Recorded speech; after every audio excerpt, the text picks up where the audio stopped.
Greetings, everyone. This is Roger Thunderhands Gilbert. My friends call me Thunder, and the name of this series is Thunder Speaks, and this is show 2. Now, if you haven't heard show 1, I suggest that you do that, although this show can stand alone by itself. But I will put a link beneath this video on YouTube down in the links section for the first show in this series, because I think it's important that maybe you listen to that so you can get an idea where I'm coming from. In regards to that first show, I want to thank everyone that has sent me emails or made comments about how refreshing they find this show, and I'm glad to hear that, because I want to be a different voice out there instead of the same old rhetoric and the same old negativity that you hear all the time. Of course, I want to keep you current on some of the things that are happening, but at the same time, I want to offer you some hope. Now, in the first show, I mentioned something about the chaos and confusion in the medias, both the alternative and the mainstream. And I want to elaborate on that just a little bit more, because I also spoke about disinformation or disinfo. Basically lies is what I'm talking about, speaking with a forked tongue. So a lot of people do this, and they do it on purpose, and when they do it on purpose, it's called being engineered or engineering a certain agenda. Now, how do you tell that which is truthful from that which is a complete lie or a complete disinfo or a complete fabrication of the truth to mislead you? Well, I have a way to do that, or a way to at least start doing that. And I spoke about this before. It's called being aware of what's going on around you. And this is a way you can start to do that. Okay, so one of the ways is when you go to the market, or wherever you go to buy your commodities, whether it be food or clothes or whatever. When I say be aware and looking around you and that type of thing, that's what I mean is like, okay, so when you go to the store, are things going up in price and the packaging is getting a little bit smaller, or maybe there's a little bit smaller amount of food in that packaging? Now, when I go to the store, I notice things have gone up dramatically just in the last 2-3 months. And maybe sometimes as much as 20 or 30 cents, which is quite a bit when you're on a budget, and it adds up. So that's one of the ways you can compare, what's going on in reality compared to what the politicians, the politicians out there are saying is like, oh, the economy's fine, or no, there's no inflation or whatever. But then when you go to the store, or when you go to get some gas, and you notice that there's a dramatic increase in price. Well, that's what I mean by being aware, discerning for yourself what's going on around you, because that's a way that you can tell, how much you're being lied to, how much is truth, how much is fiction. And basically what I'm saying is your quality of life increasing, going up, getting better, or is it like going down the tubes? Is it harder to make things, ends meet? Is it harder to get things that you need? You want to look at this kind of thing in your life, your own personal life. How happy are you with what's going on in the world today? And it doesn't take a rocket scientist to look around and see what's going on in the world. It takes being a free spirit, and I want to talk a little bit about what it means to be a free spirit and what it means to be a spiritual warrior. Now, a free spirit is basically, and I mention this in my book, Listen to the Wind, Speak from the Heart, which I'll talk about again, I'll talk about later.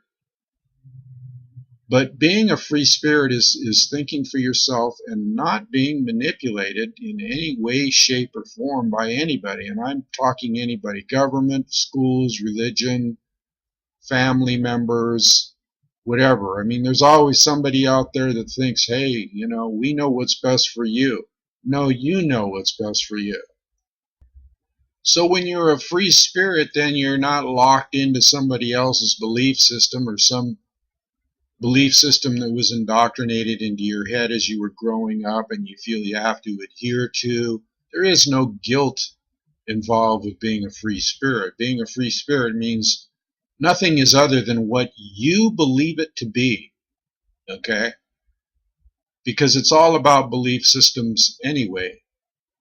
But I don't want to get off on that tangent right now. I'm going to move on here about, being a free spirit and maybe some other things. But okay, so let's jump over to for a minute here. Let's jump over to what I was talking about in the first show about Hopi prophecy, maybe some biblical prophecy and other prophecies. Which again, I'm not a religious person. I'm not a Christian. I'm not this. I'm not that. I'm not in any political organization. I am completely free to think about, the way I want to think without any guilt or fear about that. And that's something else I mentioned in the first show was fear. So we want to get away from that concept completely. But I just want to present some of the things that are out there in the different spiritual realms or idioms.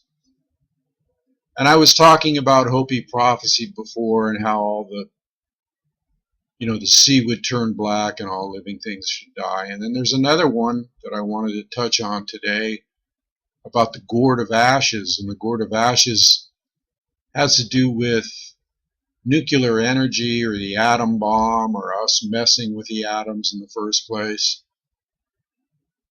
And basically, the Hopi say that's a very dangerous area and that could just like bring everything down. And we see that happening a lot. So that's something that you can look around and see and compare with prophecy and say, yeah, okay, we have, and you can research this for yourself. Yeah, we have the Fukushima 3-core meltdown and spreading radioactivity in the Pacific Ocean and so forth and so on. And then you can compare that with what the Hopi are saying about radioactivity or the gourd of ashes, which represents nuclear power and nuclear accidents and things of that nature. So that's one way that you can find your own truth. So basically the Hopi are saying that something is happening soon, look for the signs. And biblically, or from the Bible, some of the things are, correlate with other prophecies like Nostradamus and Edgar Cayce and others. And, the Bible says in there that unless the days were cut short, mankind would not survive. And so there's a little bit of hope there, because if the days are going to be cut short so that mankind can survive, then maybe there's a little hope there. And maybe there's a little hope with Hopi prophecy as far as the fact that, in every emergence, there's always survivors. So no matter how bad the world seems to get around you, you have to keep that faith, keep that hope, that things are going to work out like prophecy says. Because if the rest of the prophecy is true, then wouldn't that part be true also? A lot of people think that there is no evil in the world, or there is no Satan, or there is no this and there is no that. But what you have to realize that within this duality of yin and yang, that Satan could be a metaphor for those who perpetuate evil. And there is evil. And that is in the component of the yin side of the yin-yang symbol, which means darkness. And there's always like a flip-flop going on there. So it's good to realize that yes, there is evil, and yes, there are people that perpetuate evil. And one of the things that I read in the Bible, it says that somewhere in there it says, and I'm not one of these ones that knows all the scriptures and all that, I just remember things. But there is a verse in there that talks about Satan is the god of confusion, or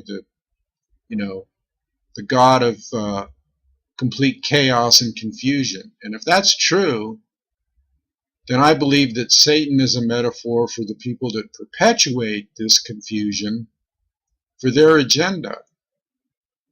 And that would be people like the government or religion or whatever. But right now I'm thinking, that because of all the conditions that we're seeing today happening, and all the chaos and confusion and murder and this and that and wars and just all the stuff that's going on, and it seems to be like whipping up to this intensity. I don't know. I mean, you be the judge on that. But I'm just like, again, my words are just words for consideration. You can take them or leave them. But it does seem like that there is a lot of confusion right now. And so that metaphor of Satan could mean just the evil perpetuated by men, or the badness in men's heart. And we need love, people. We need love right now. We need to start having compassion for one another and love for one another. But on the other hand, we have to realize the evil that surrounds us and protect ourselves from it. Well, you might say, how do we protect ourselves from it? Well, through spiritual practices, through prayer, through meditation, through nature, through staying away from all the negativity. I mean, if you're going to listen to a show on YouTube or wherever, then you're going to want to do it. You're going to want to listen to somebody that speaks truth and somebody that gives you hope. And there is hope. And the hope is within us all, and how we treat each other and how we act and what actions we take or don't take. But love is the key. Coming from the heart is the key. Being a good Samaritan is the key. And that's, the practices that you want to get into. And detachment from all the chaos and evil or perpetuated evil by others that seem to be surrounding us right now. Okay, so if you look at the screen now, I'm noticing the time goes by real quick here when you only got 15 minutes. So I wanted to show you some things about myself and about my website so that you could be informed about that, because it would just be a good thing for you to know, I think. So I'm showing you the website now, and it's called Spirit of Crazy Horse. I'm kind of scrolling around on it. It's www.spiritofcrazyhorse.com, all one word. And I appreciate anybody that comes here to check it out, because there's some really good stuff here. And some of the things are the books that I have, and I'm proud of this. Listen to the Wind, Speak from the Heart. This is one of my books. And it is, published worldwide. And then I have another book, Emergence, which talks about Hopi prophecy, but is in the form of a novel. And then up here I have a donation button where you can donate if you feel the need, because without your donations I can't keep this going. It's off your donations that I will be able to continue this show. I will also put the links to this down below the video. And here, you can click here and go to my site, where is Divine Arts, the publisher of my book. And so I just wanted to show you that. And I do seminars. You can read about my seminars. And you can sign up here, fill in the blanks here, and sign up for the newsletter that I have. And just kind of look around at some of the other stuff. I got a couple of CDs that I play Native American flute on. So time's running out, gotta run, adios.